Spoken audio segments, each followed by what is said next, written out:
My name is Kasan Sherman. I'm from Newark, New Jersey. Everybody know me as Kazi. Some of y'all might be familiar with a record I did called Yeah OK, featuring Rick Ross, Yo Gotti, Fabulous, some other big names. I think The Sounds of Tomorrow is a great program. The things I learned, I had to learn by myself. There was no one there to really teach me, so it don't matter what you do, what you got going on. If you don't have your foundation straight, your business straight, it's a lot of things that will come in between that. If this program was around when I first started, I think I would have been in a different place, but thankfully it's here now so we can utilize it. There's a lot of negativity surrounded in this community. We don't really think that it's an opportunity for us. Well, this is completely opportunity for anybody that want to be successful. Join the Sounds of Tomorrow. Donate, volunteer, follow us online. The Sounds of Tomorrow. Be part of empowering minds everywhere. Log on to www.soundsoftomorrow.com.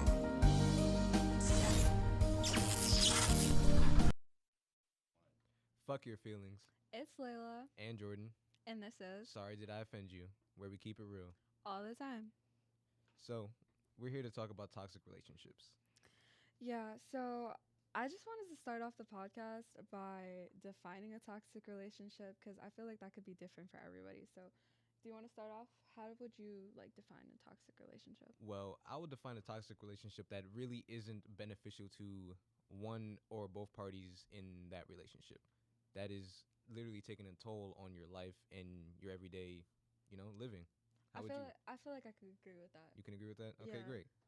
I definitely think that for me, a toxic relationship is just something where one person is gaining and then the other person isn't.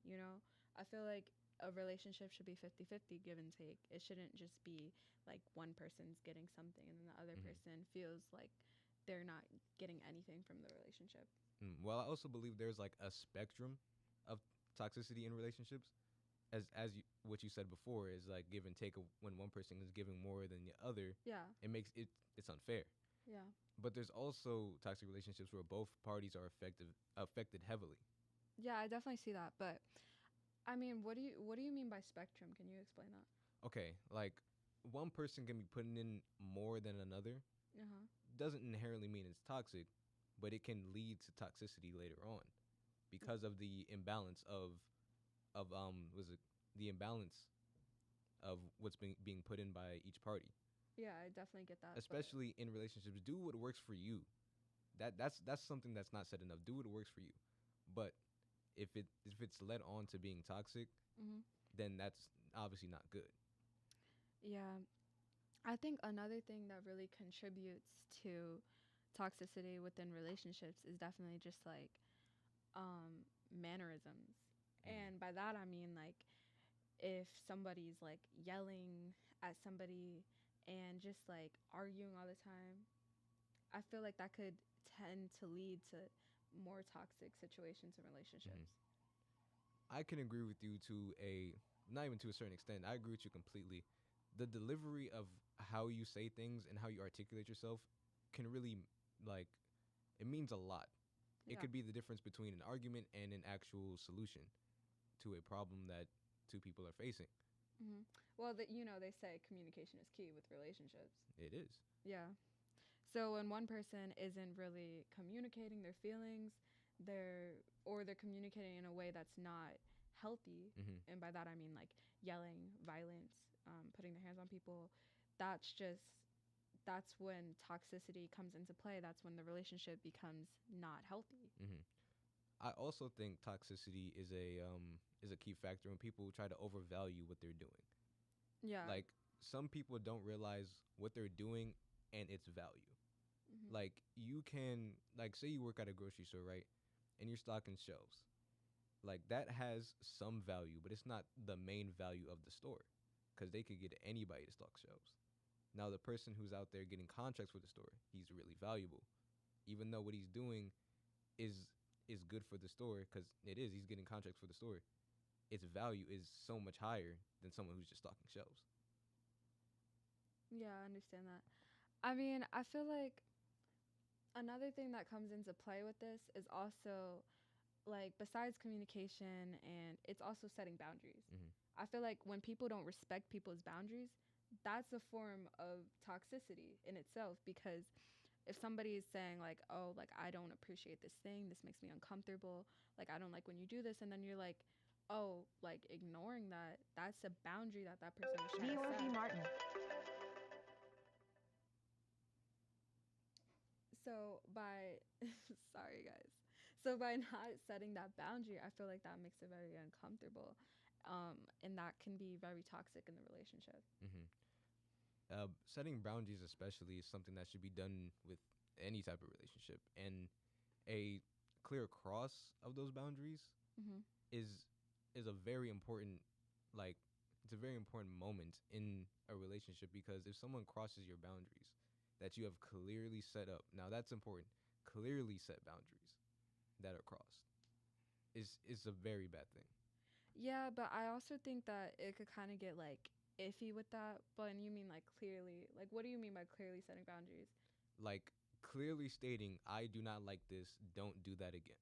Not saying, not like teetering on the line or like walking around what you don't like, being straightforward and honest about how a situation made you feel. Well, yeah, that's kind of what I was getting at. When you set those boundaries, and some like the other person is already aware of that, Mhm. like they already know this. You know, it wasn't something that was kind of hinted at, or like they tried to tip around it. If they already know this and it's clearly set in the relationship, but then you just ignore that boundary that's being set, that's when it becomes toxic. That's when it becomes a problem. Any sort of toxicity, on my sort of level of understanding, is like a clear boundary pushing. Yeah. Like off rip, I think it's just straight up boundary pushing.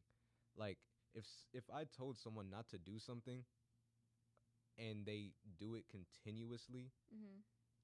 you obviously cross that boundary multiple times, and I just can't keep you no more. Yeah, I feel like toxicity in itself, I think that people kind of like the definition gets like the word just gets thrown out there. Like Mhm. there's not a set definition, because I feel like people may not be like aware what's actually toxic. Mhm. I think sometimes people just are like, "Oh, you're being mean to me. That's so toxic." Like, but I think people need to understand that when a boundary is broken, that's when toxicity comes into play. Mhm. That's when relationships become dangerous, because that's not a healthy relationship. I also feel like the definition of toxicity is obviously different from person to person, so it obviously would depend.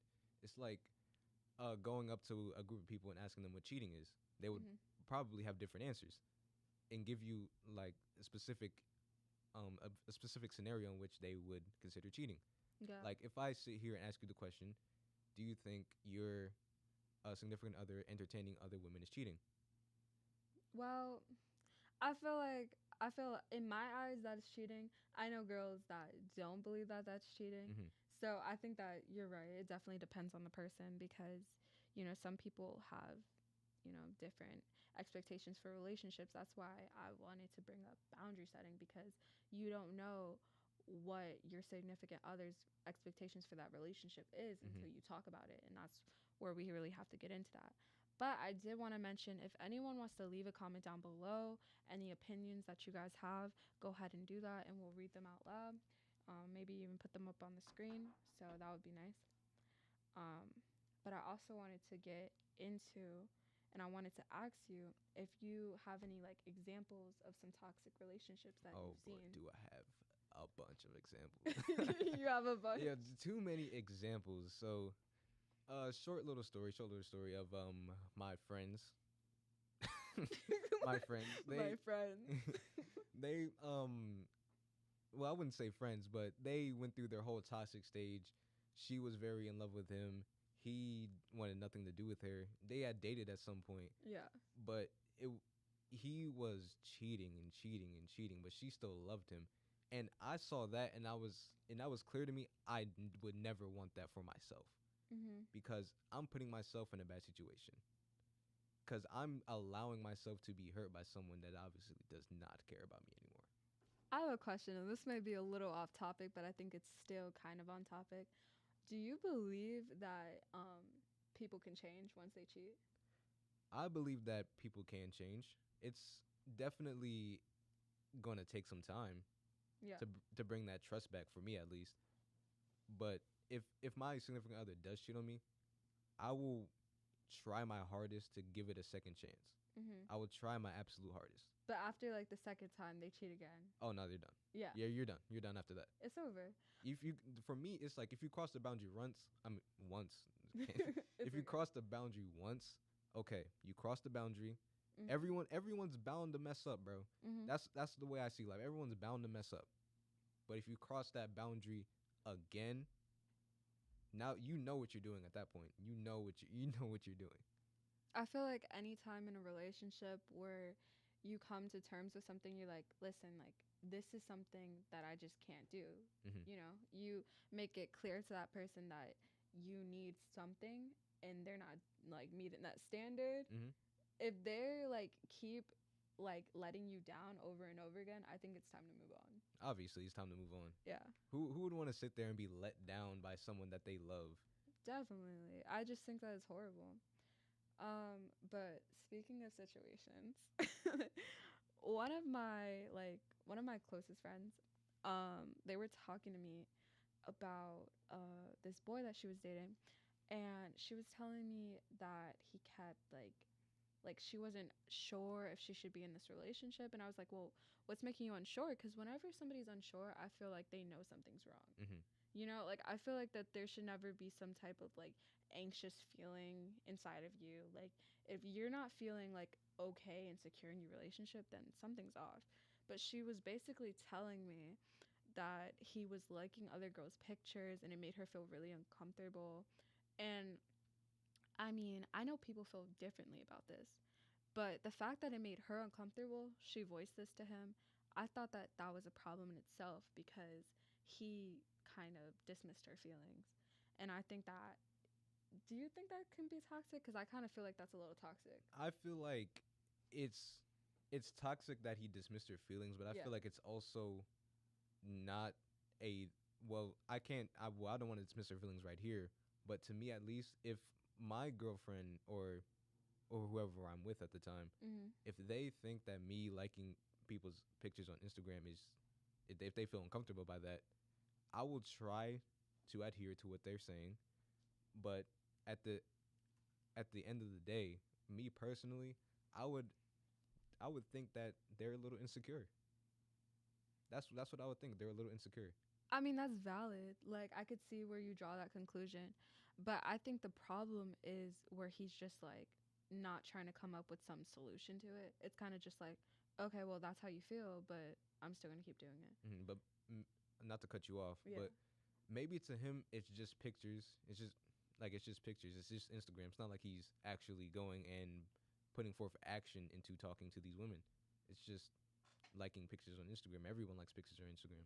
And I get that, but for her, that made her feel really uncomfortable. So just my advice to her was to kind of come to some type of resolution, because I feel like there should always be some type of communication.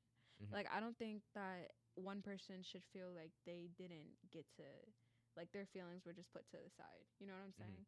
I don't think that your feelings should ever be an afterthought. So I like just told her, you know, maybe you guys need to talk about this more. But yeah, I just thought that was kind of wild, because for me, I wouldn't have gotten mad after that. All right.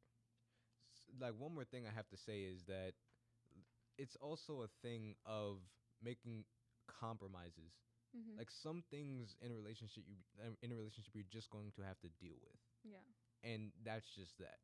Like, if your partner does something that you don't like, and it's just been a habit for so long, that might be something you just have to deal with. Yeah.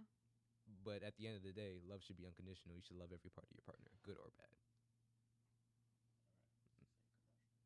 And we're going to go to a commercial. Good morning. Good morning.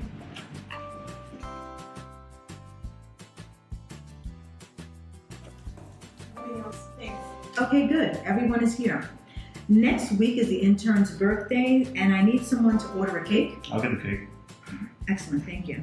And a gift. All right, you know what? Why don't we just use 50s.com? 50s.com? What's that? 50s.com is an online gift store that features all Black-owned brands, cards, and gifts And 5% of their proceeds goes to charities doing work in the Black community. Okay, cool. I'll get that. Excellent.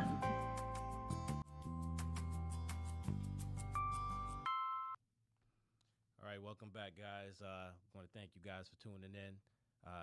They're doing a great job, right? I want you guys to give them questions, and because right now we're doing a podcast workshop. So this is their idea for their podcast. I think it's a great idea. I want you guys to leave some comments and interact with them. Tell them they're doing a great job.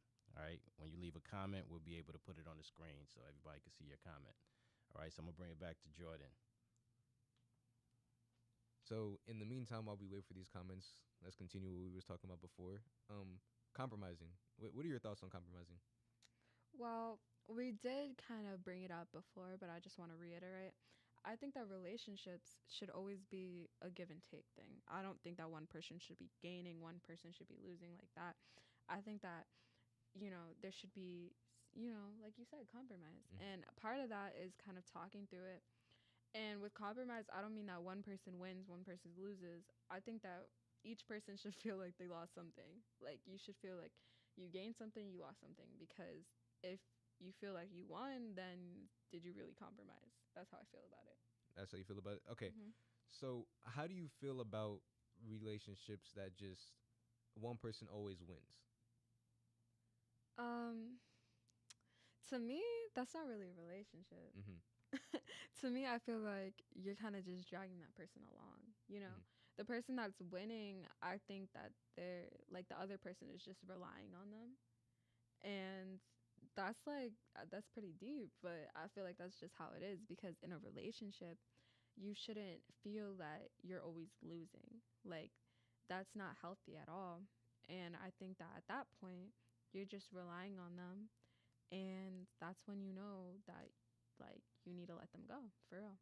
That's what some people end up doing, is end up being emotionally dependent on people no matter what. In the situation I just brought up, one person is continuously losing in the relationship while the other one just continues to parade them around as if they're second hand. And it's not healthy at all. No, there shouldn't be a winner or a loser in a relationship, in my opinion. It's horrible. Anytime there's a problem, I always think it's us versus the problem, not us against each other. We have to realize that we are one. We are together. We are put on the same pedestal as each other. No one's higher than the other. It's a partnership. It's 50-50 or 100-100. I really like how you put that we are one. Like, because I feel like a lot of times in a relationship where it's toxic, like just from the outside looking in, and I've seen like my friends come to me on different occasions and tell me like this is going on or this is going on. And I think that a lot of times it's like them facing the other person. And it shouldn't be that way. It should feel like you're facing this obstacle together. Whatever issue in your relationship that you're going through, I think that it should be like, you guys are going to figure this out together. It's a team. Like, I don't think that it should just be one person against the other person. I have a good question to ask that was brought up to me like a couple years ago. How do you feel about your significant other consoling in someone else other than you? Or confiding, my bad. I don't know. I feel like this could be different for each person. Me personally, I think that the other person, like, I feel like your significant other should be comfortable with expressing their feelings to you and confiding in you. But I also believe that, like, they should be able to reach out to close friends, family members, if they need it. Like, I think that sometimes people seek out other opinions. And I think that's so valid, because you're not always going to want to go to your significant other, because I feel like after a while you get used to them, you know how they feel, you know how they think, and you might want a different opinion. However, this is like a slippery slope, because if they're constantly seeking out somebody else to console in and not consoling in you, that seems like an issue, you know? Like with me, I do not have any problem with my significant other. I do not have any problem with my significant other talking. Okay. I don't have a problem with my significant other confiding in anybody else, like that isn't me, because I do the same thing. Anytime there's like a problem in a relationship I have, I go to my friend Brandon, tell him everything that just happened, to make sure I'm not tripping, to make sure I'm not like doing something bad, to make sure I'm not doing something wrong, to make sure I don't sound like I'm crazy or nothing. Yeah. So he can tell me from his perspective what's going on because he's from the outside looking in. But then after that, I go confide in her and tell her what I'm feeling so she could tell me what she's feeling, and we figure out what we do from there. And I feel like that's perfectly fine, you know? Like Mhm. I said, it's a slippery slope.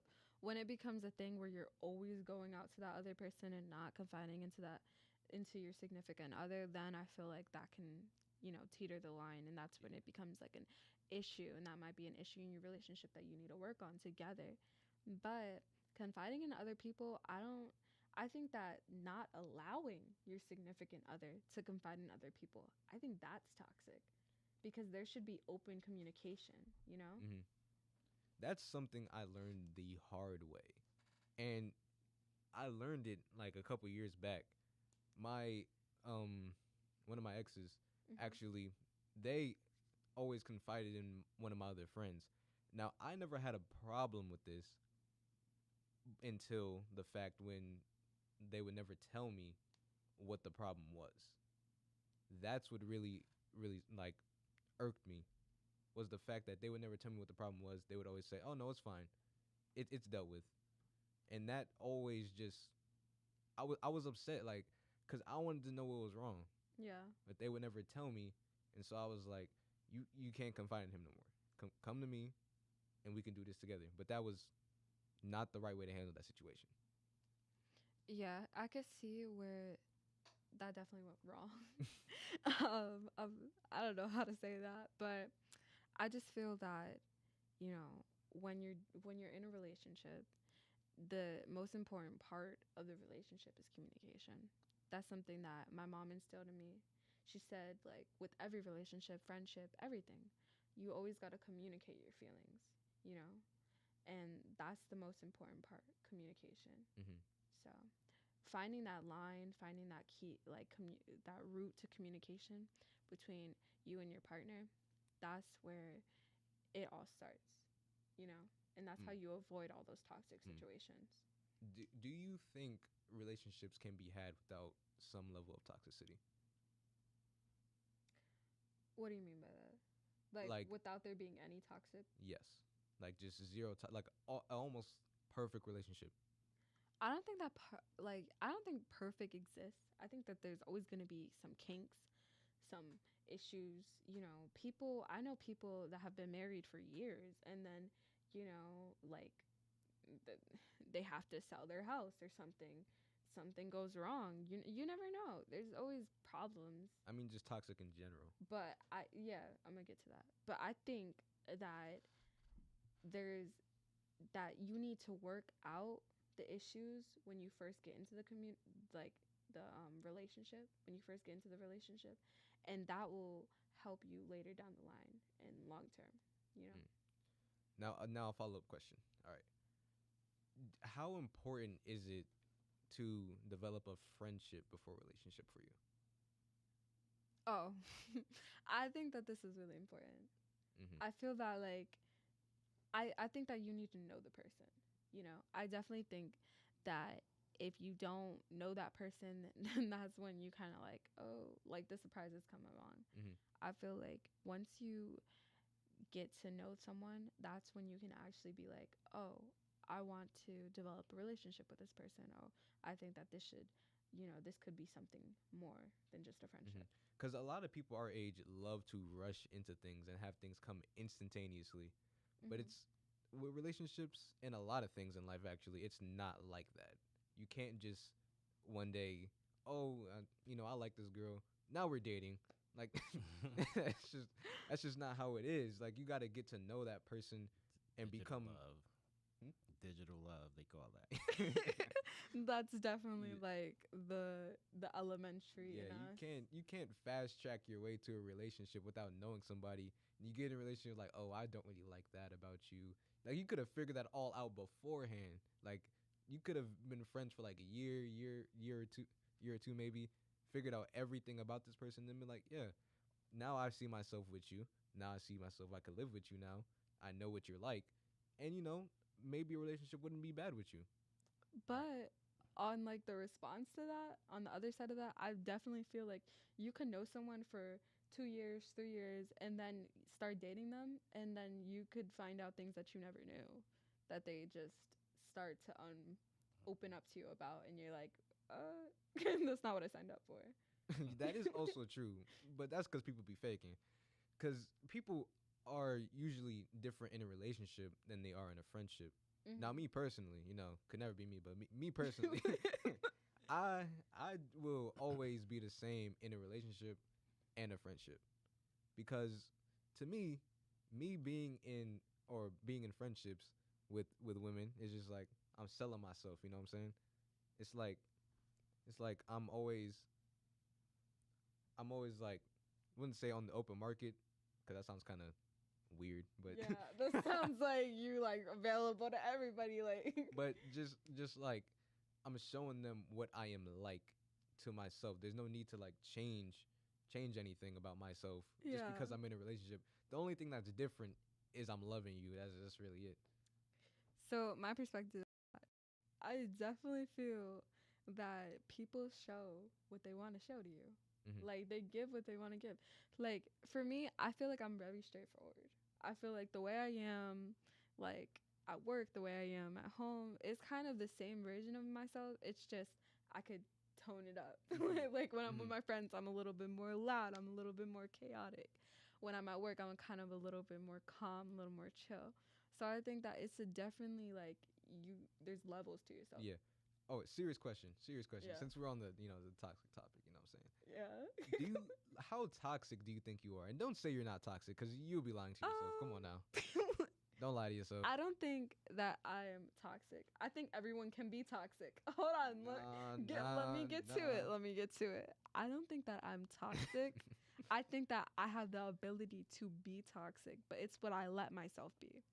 I think that I'm very, just like my personality, I give people time. You know what I'm saying? And I just like, if I feel that, this is a little like I might be overwhelmed or something like that, I'll probably back up and be like, I need like 5 minutes to myself. I need some space to myself, because I'm not going to allow myself to not be in my character. You know what I'm saying?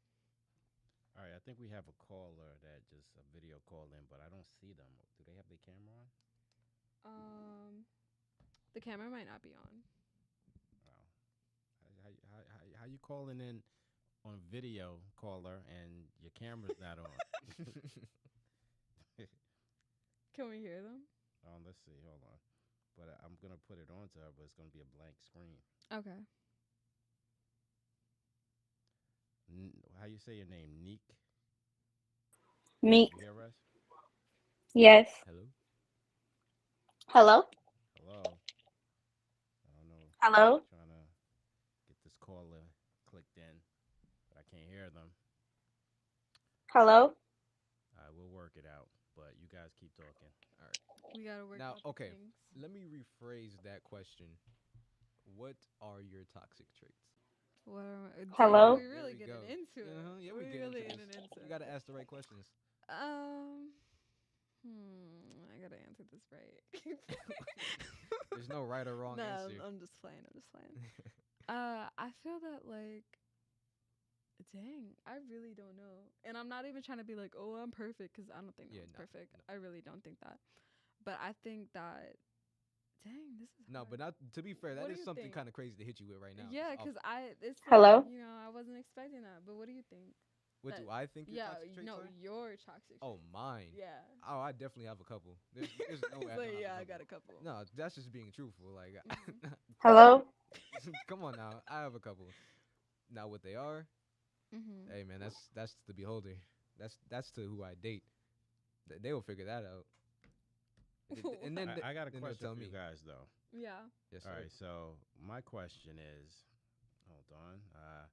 Do you guys think it's important to heal before getting into a relationship? Oh, 100%. Oh I my cannot stress God. this enough. How many broken people get into relationships, it's so frustrating and annoying to watch how people like heal halfway and then get into a relationship looking for a therapist, looking for someone to take care of them. Let's clarify real quick. I think y'all need to like zoom in on me.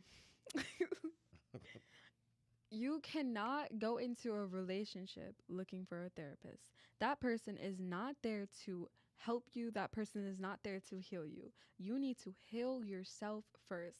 That may be hard to hear, but fuck your feelings. You need to heal yourself first. And I'm not about to be preaching, but you need to heal yourself first. You can't go into a relationship expecting someone else to fix you. Yeah. Now they can contribute to it, but they're not gonna sit here and piece by piece put you back together like you a jigsaw puzzle. Get your shit together and make sure that you are ready to have a relationship with another person, ready to express feelings in a very healthy manner. And overall, be open with people, bro. Don't be holding in all that dumb shit. Like you gotta be open with people. You gotta communicate what you're feeling. I think that sometimes people feel that, oh, you know, I'm moving on, so I'm going to move on with this person. And that's a mistake. And let me tell you why that's a mistake. You're putting someone else into your journey, okay? And you're not ready to move on. That's just not that, okay? You need to be emotionally ready and stable before you go and commit to somebody else because you're still thinking about Tony or whoever and you're not ready to get into that relationship. You're not Hello. ready to make that jump. So that's where you need to fix yourself, focus on you. And once you start to love yourself and once you feel comfortable enough, that's when you can jump Hello. into that relationship. That's where you can make that next step. Hello. Like taking that entire journey Mm-hmm. is in itself is hard. It's gonna take you. It's gonna take you a couple months to like couple years. Like Yeah, and I feel like everybody's different, so you yeah, can't go in expecting, oh, I'm gonna be good in the next 2 months. Like, yeah, no. I could just go and jump into the next relationship because in a couple of months I won't even be thinking. No, like no, that's not how that works.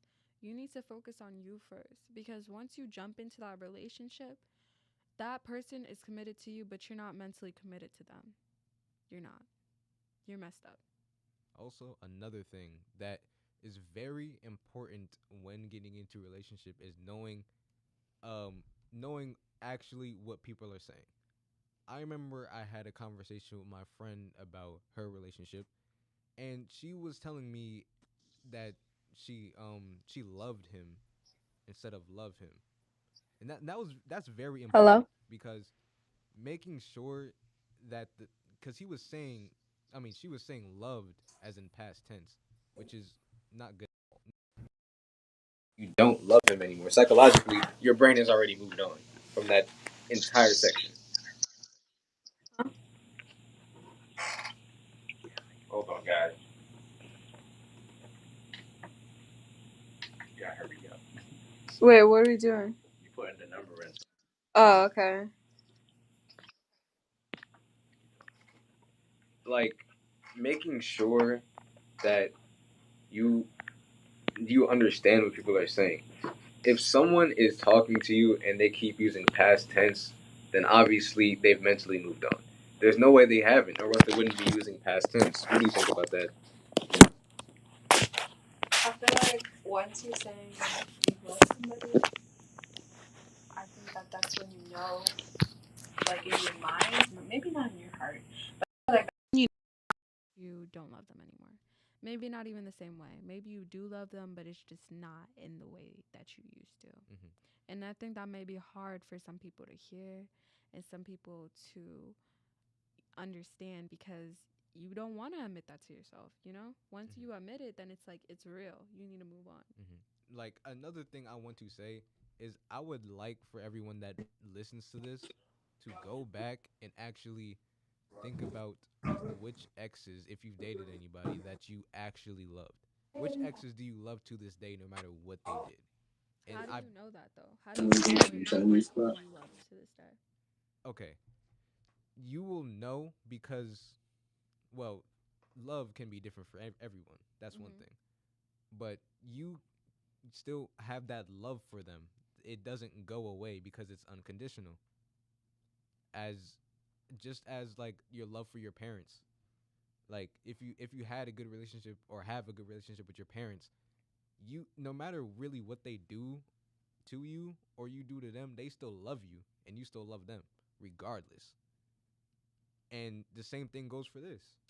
Of course it's a different type of love, but it's all like you still are going to love them regardless. Like even if they cheat on you, did you dirty, did you wrong, anything, you're still going to have that same love for them. Okay, All right, so so we have a video caller. ooh, Could, okay. could we hear you?